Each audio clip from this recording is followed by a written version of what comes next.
Assalamualaikum warahmatullahi wabarakatuh.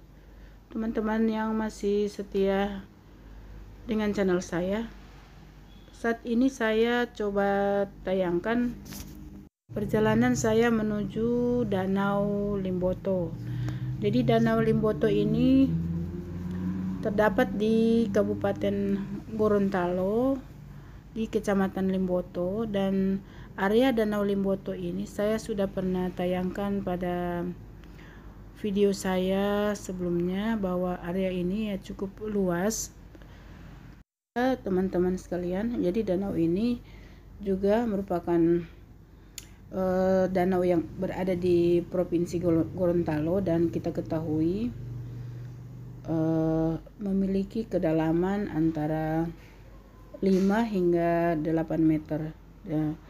Kalau pengunjung datang di tempat ini biasanya, jadi ini teman-teman sekalian, ini jalan menuju Danau Limboto, dan ini danaunya udah mulai kelihatan ya. Pengunjung ini datang ke tempat ini biasanya menikmati berbagai kegiatan, antara lain itu memancing. Kemudian di sini juga pernah dilaksanakan event, yaitu event lomba perahu. Kemudian orang sini datang juga biasanya berenang atau nelayan di sini, nelayan danau ya, mencari ikan di sini. Kemudian di sini juga pernah dilaksanakan berbagai lomba seperti lomba mancing, lomba berperahu, kemudian berbagai atraksi sudah pernah dilaksanakan di danau ini. Nah, teman-teman sekalian, semua usaha pemerintah daerah untuk bagaimana mensupport keberadaan danau ini sudah dilaksanakan, karena memang danau ini termasuk di antara 9 danau yang harus dilaksanakan intervensi dan dilaksanakan upaya-upaya untuk melakukan perbaikan, baik dia pengerukan, kemudian dilaksanakan juga upaya-upaya untuk menghilangkan semua eceng gondok ya yang ada di area danau yang begitu besar ini. Karena teman-teman sekalian, ini kawasan yang bisa saya ambil di sekitar danau juga, karena Danau Limboto ini dari tahun ke tahun itu luas maupun tingkat kedalamannya terus berkurang. Jadi karena luas Danau Limboto ini sebenarnya pada tahun 1999 ya, kalau tidak salah, dia masih berkisar antara 1.900 sampai 3.000 hektar dengan kedalaman 2 sampai dengan 4 meter.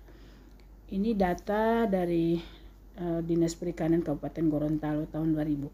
Nah, pada tahun berikutnya kita lihat semakin lama semakin terjadi pengurangan. Apabila ini dibandingkan dengan tahun 1932 misalnya datanya, luas perairan ini masih berkisar 7.000 hektar. Jadi teman-teman sekalian, kita lihat walaupun di sini memang sudah banyak dibangun tempat-tempat ya untuk bisa cottage untuk bisa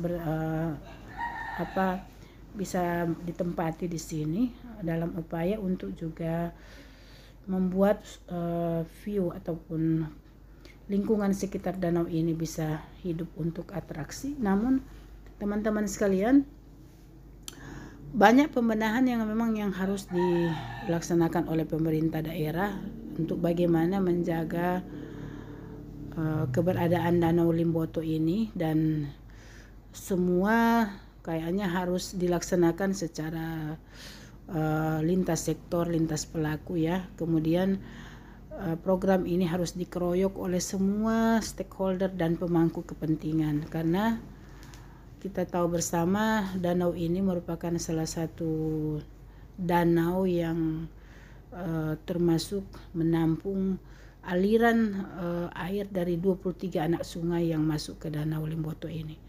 Jadi ketika danau ini nanti sudah semakin lama sedimentasinya itu semakin tinggi, maka tentu saja ini airnya akan meluap. Danau ini tentu akan menyebabkan aliran air ke semua area yang di sekitar Danau Limboto ataupun ini luapan air ini tentu disebabkan karena tidak mampunya atau tidak adanya kapasitas yang bisa untuk air ini bisa masuk ataupun bisa diam dulu di sini ketika dia berkurang sedimentasinya. Namun karena memang ini merupakan juga faktor alam, kemudian tidak bisa juga dipisahkan dari tangan-tangan manusia ya, karena memang lingkungan itu faktor juga yang paling menentukan dan faktor yang sangat urgent mempengaruhi kerusakan lingkungan itu tidak lain adalah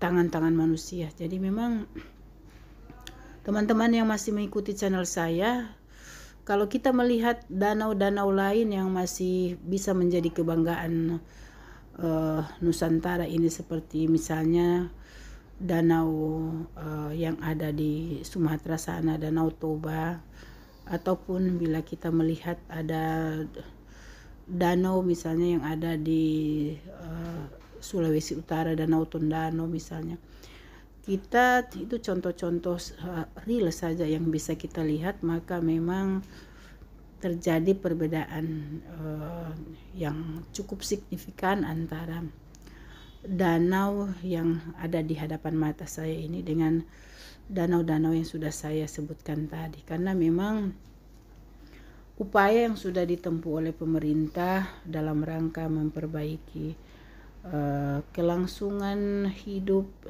ataupun ekosistem di sekitar danau maupun yang intinya danau itu sendiri memang harus dilaksanakan. Memang mungkin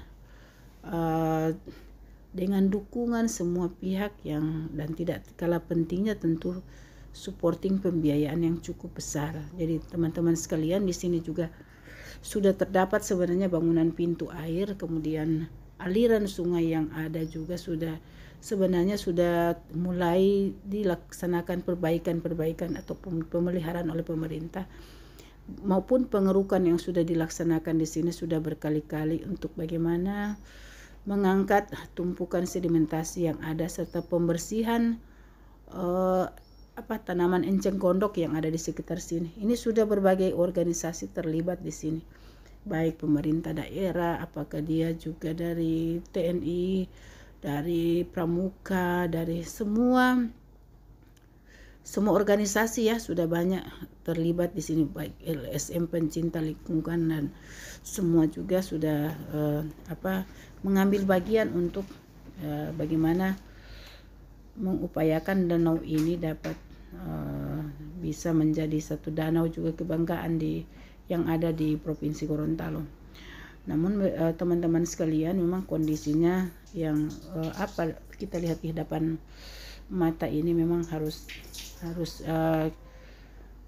masih perlu dengan program jangka panjang untuk melakukan pembersihan, pemeliharaan, dan bagaimana kita menjaga danau inti agar tetap menjadi salah satu danau kebanggaan yang ada di Provinsi Gorontalo. Nah, ini dia teman-teman sekalian perjalanan saya sore hari ini untuk mengambil tayangan tentang video di sekitar Danau Limboto pada saat menjelang berbuka puasa ya teman-teman. Insya Allah video ini walaupun dia singkat dapat memberikan gambaran kepada teman-teman yang belum mengenal, belum tahu di mana Danau Limboto itu dan bagaimana sekarang progres yang ada di sekitar Danau Limboto dan Danau Limboto itu sendiri.